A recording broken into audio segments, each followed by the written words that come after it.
Si vous voulez soutenir la chaîne gratuitement, le lien de mon Utip est disponible en description. Il vous suffit de regarder une petite pub pour me faire un don de quelques centimes. Merci à tous et bonne vidéo. Le concours dans lequel je vous faisais gagner une figurine de Kirito depuis pas mal de vidéos, c'est enfin terminé. Le grand gagnant est Angel Rocket. Si tu te reconnais, bravo à toi, de toute manière je t'ai déjà contacté sur Twitter et la figurine est déjà en route. Si vous n'avez pas gagné, ne soyez pas trop déçus parce que dès cette vidéo, je lance un nouveau concours.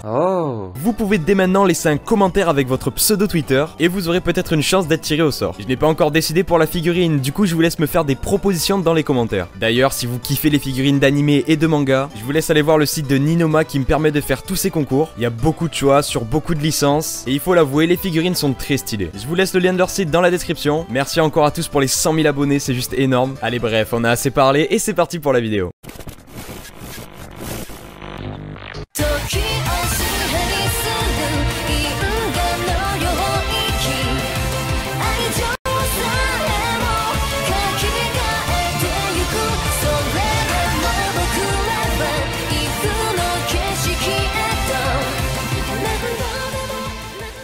Ah, Pokémon, ça fait vachement longtemps que je voulais vous en parler. Le truc c'est que la licence est tellement riche que je savais pas du tout par où commencer. Entre tous les différents Pokémon qui existent, les stratégies, l'animé et les jeux, c'est pas les sujets de vidéo qui manquent. Mais ce qui m'a fait sauter le pas, ça a été de rejouer récemment à Pokémon Diamant et Perle, la génération qui a bercé mon enfance. Donc bon, c'est vrai que si vous avez jamais joué à ces jeux, vous risquez d'être un petit peu perdu à certains moments de la vidéo. Je précise également que j'ai beaucoup joué à Pokémon Platine, donc ne soyez pas surpris si je vous en parle dans cette vidéo. Je dois dire que même aujourd'hui, que ce soit Pokémon Diamant, Perle ou Platine, le jeu me donne encore des frissons et n'a pas un côté si enfantin que ça, ce qui m'a agréablement surpris.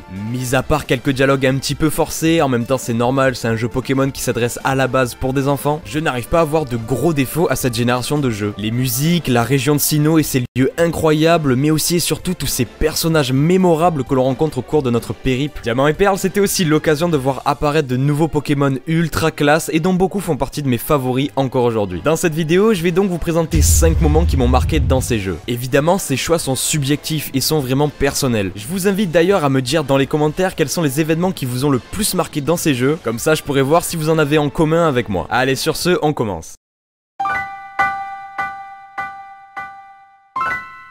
Ok, Motisma n'est pas ce qu'on pourrait appeler un Pokémon impressionnant. Coucou. Et son combat ne comporte pas d'enjeu scénaristique. Et ce qui m'a marqué quand je l'ai capturé, c'est toute l'ambiance autour de sa capture. Ce n'est pas un Pokémon classique. On ne le trouve pas dans la nature et il ne se présentera jamais à nous comme pourrait le faire Dialga ou Palkia. Il va falloir se lancer dans une expédition dans un lieu bien particulier. Le vieux château.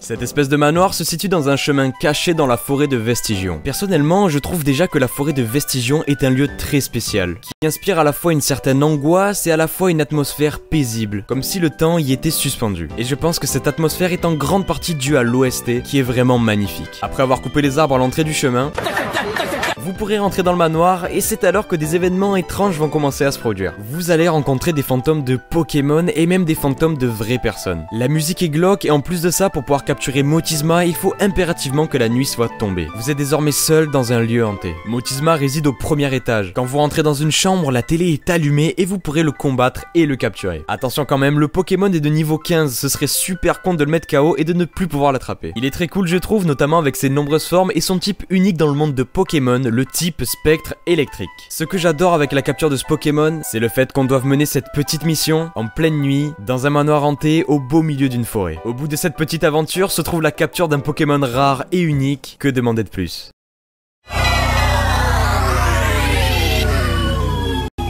Je vous l'avais dit, dans cette vidéo je ne vais pas vous parler que de Pokémon Diamant et Perle, je vais aussi vous parler de Pokémon Platine. J'ai passé beaucoup de temps sur Pokémon Diamant mais encore plus de temps sur Platine, que je trouve plus abouti avec des retournements de situation intéressants et surtout avec l'ajout du monde Distorsion et de Giratina qui sont juste incroyables. Giratina c'est l'exemple parfait du Pokémon que je trouve stylé. Il a un design unique, il est mystérieux et est rattaché directement au scénario. De plus son apparition m'avait fait complètement frissonner la première fois que je l'ai vu. Dans ces 3 jeux vous combattez continuellement la Team Galaxy, une organisation organisation qui souhaite éradiquer l'univers car il est soi-disant impur. Pour arriver à leur fin, ils vont capturer les 3 Pokémon légendaires des lacs, Créelf, Créfadé et Créfollet pour créer une chaîne qui leur permettra de contrôler Dialga si vous jouez à Diamant, Palkia si vous jouez à Perle et les deux si vous jouez à Platine. Dans Pokémon Diamant et Perle, après avoir vaincu la Team Galaxy lors de leur tentative de contrôler l'un des légendaires, vous allez simplement combattre ce dernier. Dans Pokémon Platine, c'est bien différent. Déjà pour commencer, il n'y a pas un mais bien 2 légendaires présents sur les lieux. Et oui, Dialga et Palkia sont présents en même temps, ce qui rend déjà ce moment assez fou. Mais ce qui va faire vraiment la différence entre Platine et les autres, c'est l'intervention d'un Pokémon banni du monde des humains. Oui bon ok, on parle de Giratina. Au moment où le chef de la Team Galaxy s'apprête à contrôler Dialga et Palkia, Giratina surgit de nulle part et l'empêche de commettre l'irréparable. Son apparition est terrifiante. Il apparaît sous la forme d'une ombre, seule forme qu'il peut prendre dans ce monde. Après quelques secondes, il bondit vers l'écran du joueur et disparaît. Et il laisse derrière lui un passage vers un autre monde. Ce monde est une dimension parallèle où Giratina a été placé en exil car le Pokémon a été jugé comme trop maléfique. Ce lieu est appelé le monde Distorsion et est juste incroyable. Les décors et le visuel n'ont rien à voir avec tout ce que vous avez pu voir depuis le début du jeu et ce que vous avez vu dans Pokémon Diamant et Perle. Les lois de la physique y sont instables et vous serez proie à des sortes d'hallucinations. Après un long chemin dans cet endroit inconnu, vous pourrez enfin combattre Giratina sous sa vraie forme. Bon, est-ce que j'ai vraiment besoin d'argumenter sur pourquoi la rencontre avec Giratina m'a marqué? Tout est réuni pour vous surprendre et vous émerveiller. L'avenir de l'univers est en jeu, vous combattez vos pires ennemis et un Pokémon inconnu vous emporte dans son monde. J'ai tout simplement adoré ce moment de l'histoire. Et j'espère que vous serez du même avec moi.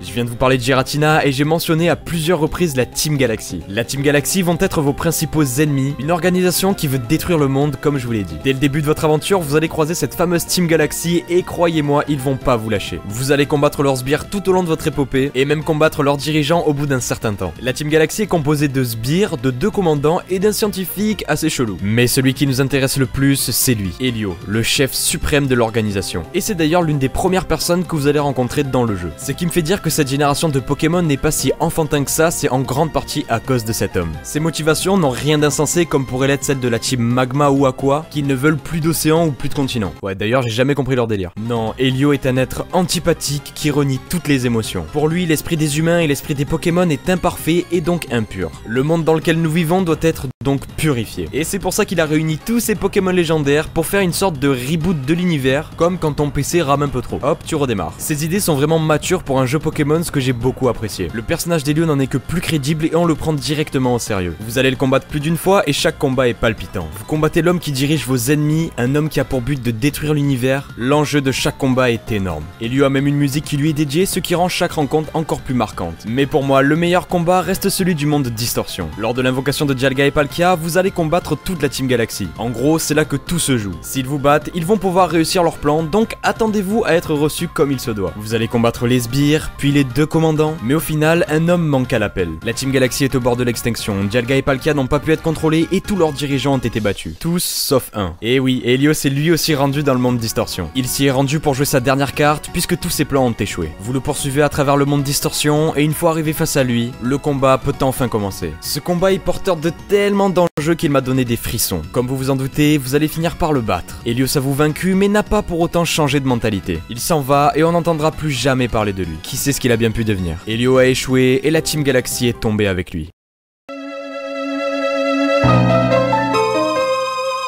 Dans cette génération, 2 nouveaux Pokémon que je surkiffe sont apparus, Darkrai et Cresselia. C'est simple, je pense que Darkrai est le Pokémon que je préfère, tout Pokémon confondu, et Cresselia n'est pas très loin derrière lui. J'adore ce duo de Pokémon, l'un est porteur d'effroi et de cauchemar, tandis que l'autre de douceur et de rêve. Darkrai est symbolisé par la nouvelle lune et Cresselia par la pleine lune. Tout les oppose, mais en même temps, ils sont inévitablement liés l'un à l'autre par les rêves et les cauchemars. Bon, de mon côté, c'est la rencontre avec Darkrai qui m'a le plus marqué, et je vais vous expliquer pourquoi. Outre le fait que Darkrai soit mon Pokémon favori, Cresselia est un Pokémon légendaire qui peut être rencontré lors de l'aventure. Une fois la ligue Pokémon battue, rendez-vous à Joliberge. Là-bas, vous verrez que le fils d'un marin est sous l'emprise de Darkrai et fait un cauchemar sans fin. C'est le fils du marin qui d'habitude vous emmène à l'île de Fer. Mais cette fois-ci, il va vous demander de lui venir en aide. Le marin va alors vous emmener sur l'île Pleine Lune, et c'est sur cette île que vous allez pouvoir rencontrer Cresselia. Dès que vous allez vous approcher d'elle, elle va s'enfuir et agir en tant que Pokémon fuyard, à la manière de Latios et Latias ou de Créfollet. Cresselia c'est donc certes un Pokémon légendaire, donc un Pokémon qui reste rare, mais c'est un Pokémon que tous les joueurs peuvent très facilement avoir. Il est rare dans le monde des Pokémon, mais est commun à toutes les cartouches de jeu. Pour Darkrai, c'est une autre affaire. En effet, Darkrai est beaucoup plus rare que Cresselia, surtout si vous voulez l'obtenir légalement. Et quand je dis légalement, c'est sans tricher. Darkrai est un Pokémon fabuleux, c'est-à-dire un Pokémon associé au statut de légendaire, mais qui est si rare que son existence est remis en cause par les chercheurs du monde de Pokémon. Les Pokémon fabuleux sont en général des Pokémon que l'on ne peut pas attraper juste comme ça. Et évidemment, c'est le cas de Darkrai. En fait, vous n'allez le croiser à aucun moment dans la nature, et il est présent nulle part sur la carte. Le seul moyen de le rencontrer est d'ouvrir l'auberge au nord de Joliberge. Oui, personnellement, j'ai toujours trouvé cette maison mystérieuse, et quand j'ai su qu'il fallait y rentrer pour faire la rencontre de Darkrai, ce lieu a pris un tout autre sens dans ma tête. Il fallait que j'y aille. Et le truc, c'est que l'auberge est fermée, et c'est totalement impossible de l'ouvrir comme ça. Si vous vouliez avoir Darkrai sur Pokémon Diamant, Perle ou Platine, il fallait attendre un événement Nintendo qui vous distribuait une carte spéciale permettant d'ouvrir cette fameuse auberge. Et si je parle au passé, c'est parce que la dernière distribution de cette carte remonte à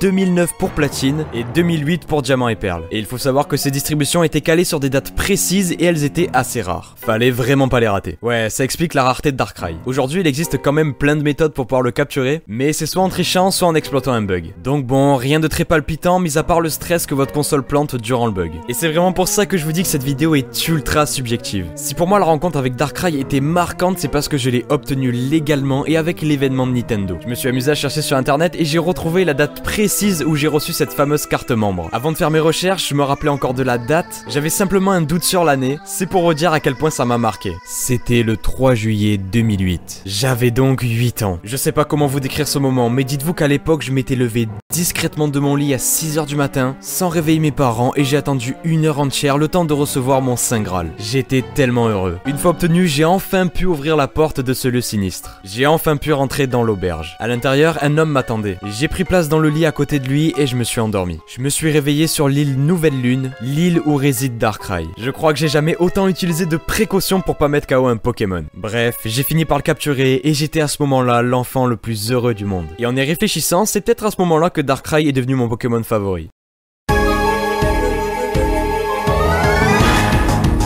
On va finir cette vidéo en beauté. Parmi tous les combats dans l'aventure, s'il y en a bien un qui a son importance, c'est celui contre Cynthia, le maître de la Ligue Pokémon. Vous avez enfin pu obtenir tous vos badges et vous rendre à la Ligue Pokémon pour accomplir votre objectif ultime, devenir maître Pokémon. Après avoir battu le Conseil des 4 assez facilement, vous allez affronter ce qui peut potentiellement devenir votre pire cauchemar. Oh les tétés! Les tétés! Tout le long de l'aventure, vous n'avez pas cessé de martyriser des pauvres dresseurs et de one-shot tous leurs Pokémon. Hé, aujourd'hui c'est à votre tour de souffrir puisque vous allez devoir affronter Cynthia, le maître de la Ligue Pokémon, et croyez-moi, son équipe rigole zéro. Cynthia va en quelque sorte vous traiter comme vous avez traité tous les autres dresseurs durant votre parcours. Le combat est un véritable enfer, et je suis sûr que certains d'entre vous sont encore traumatisés par le bip qui indique que votre Pokémon va bientôt mourir. Contrairement aux champions d'arène et beaucoup de dresseurs, l'équipe de Cynthia n'a pas de type de prédilection, donc mieux vaut avoir une équipe bien variée. De plus, tous les Pokémon de sa team ont un niveau assez élevé, donc ne vous attendez pas à être traité gentiment. Son Spiritomb va vous pousser à dépenser 2 PP à chaque attaque avec sa capacité pression. Si vous utilisez une attaque spéciale sur Milobellus et que ce dernier utilise Voile Miroir, vous allez vous manger le double des dégâts que vous infligerez à Milobellus. Mis à part ça, Laser Glace peut vous geler, Lame Air et Vibraqua de son Togetis peuvent vous apeurer ou vous plonger dans la confusion, Sarosrad pourra vous empoisonner, et le meilleur pour la fin, Cynthia possède dans sa team un putain de Karchakroc, avec Dracocharge qui peut vous apeurer, Lance-Flamme qui vous brûle le cul, Giga Impact, une attaque si puissante que le lanceur doit se reposer pendant un tour, et Séisme, une attaque des plus dévastatrices. Tout le combat est rythmé par une musique épique, ce qui le rend encore plus incroyable et mémorable. Cynthia va vous mettre à bout et vous devrez vous dépasser et tout donner pour la battre. J'ai adoré ce combat qui a enfin pu poser une réelle difficulté dans le jeu qui était quand même assez simple, il faut l'avouer. En plus de ça, l'équipe à combattre était vraiment unique avec un paquet de Pokémon plutôt stylé. Après avoir battu Cynthia, après en avoir bavé et en ayant la moitié de vos Pokémon KO, vous pourrez enfin accomplir votre rêve.